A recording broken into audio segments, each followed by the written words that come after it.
So if you haven't gone to fashion school, but you'd love to be able to design your own clothes, then hang out with me during this video because I'm going to share with you my process on how I got to design my own little sweater without having any fashion school experience. But I hope that you enjoy this video and maybe it will inspire you to fulfill your creative dreams. So here's the knit fabric I'll be using, and I purchased this fabric at Joann's. So you can see it has a good stretch and it's so soft. So first, I just wanted to get my idea down on paper. Now I know there's those fancy new digital tools, which I do plan on learning in the future, but for now, I'm keeping it old school. Anytime I want to make my own clothes and I know I want it to have a loose fit, I love using my block bodice. So what I do is I basically tape the bodice down to my sewing pattern paper, and then I outline the form of the bodice. After I outline the form of the bodice, then I like to use another colored pen or marker and then draw in the style lines for the desired kind of sweater look that I have in mind.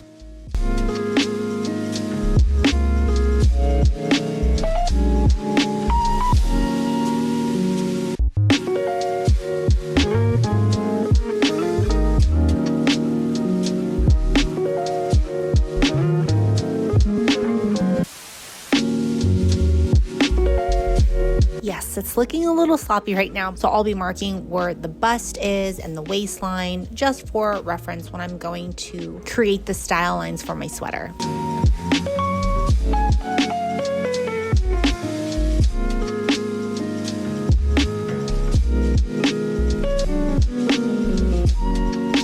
By the way, this is just so much fun, feeling like a kid again and playing fake designer. Then I like to get this fancy ruler out and then true up the style line. So basically you're trying to make it a little bit more clean, a little bit more neat before I actually cut out my new pattern.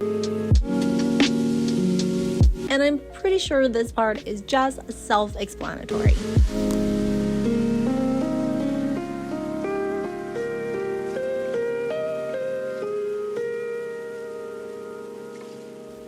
And then I pretty much repeated the same process with my arm. I used a block pattern for the arm, and then I just made some minor modifications because I wanted the sleeves to be a little bit looser and longer. But I feel like if you have a good block pattern, that takes care of so many of those simple type of designs that you can create for yourself. And then once you get really comfortable with doing the basic, I think really the sky can be the limit.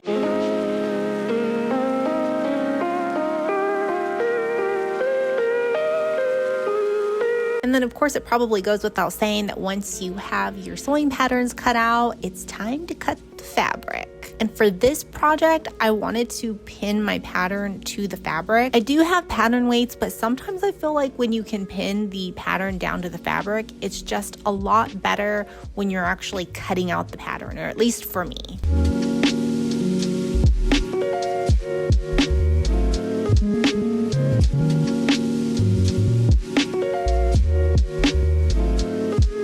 I did not have enough fabric for my sweater, so I'm here right now about to go into Joann's, and I'm hoping they still have that same fabric so that I can at least cut out the arms so it's a complete sweater. Fingers crossed.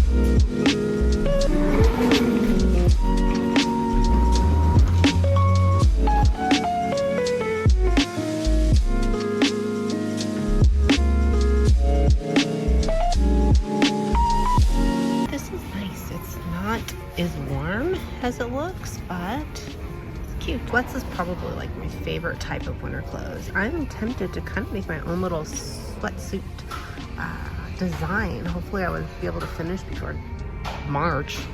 So I'm a little bit bummed because I cannot find the same fabric that I was using. So I'm not sure what to do.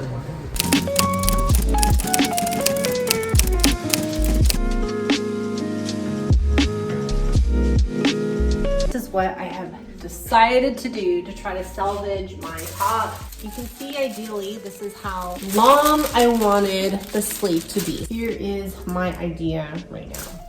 It looks like I do have enough to at least do a little bit of the sleeve. And this will, I can use this to attach to the top. Then there'll be like you'll still have the seam here. It would be long. That's what we're gonna try. I think it might work. I am scared. I don't know. Okay. Really, I should have used muslin, but I was just way excited to use this fabric, and it was originally for something else. I didn't have enough of it, so I thought, let's just try this.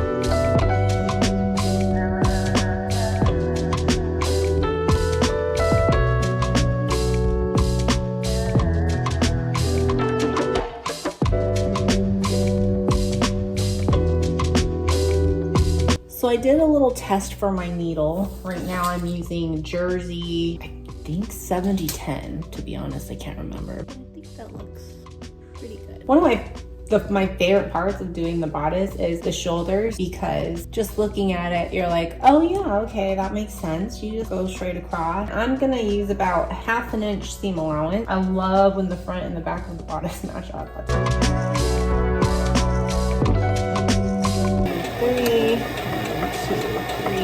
Back.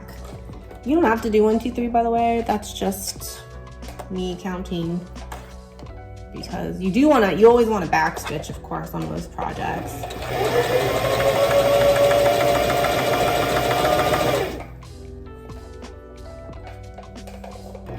This is actually a really nice knit fabric because it's not slipping. There are some fabrics that tend to slip, and then you want to use a different type of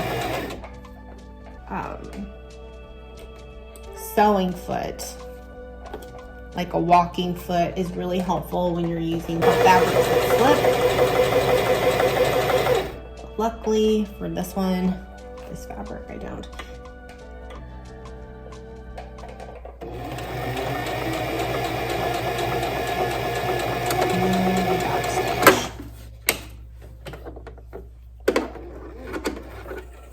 Now, I love using these small scissors to just cut the tips or the ends of the stitch right there. I think it just works out really nice. It just makes it really easy to cut the ends. And once I finish the garment, I don't know how other people do it. I need to ask, I need to watch more videos, I guess. But at some point, once I finish constructing the garment, then I'm gonna press everything with the iron so it just looks a little better. So now I'm just gonna go and do the other sleeve, and we just repeat the process.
really see the full thing.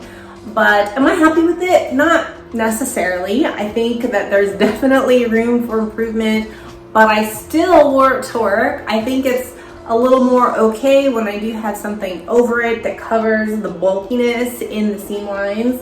So I might even go back in there and then cut them with the scissors that have the little teeth to kind of take out that bulk. I think it would have looked a lot better also if I had a serger, but I do not have a serger. So I think the end result is kind of like exactly what it looked like I did, which was didn't have enough material and just try to put it together kind of just like a patchwork design or something. All right guys, sure to like because it really helps out this channel, and I will see you on the next post. Bye.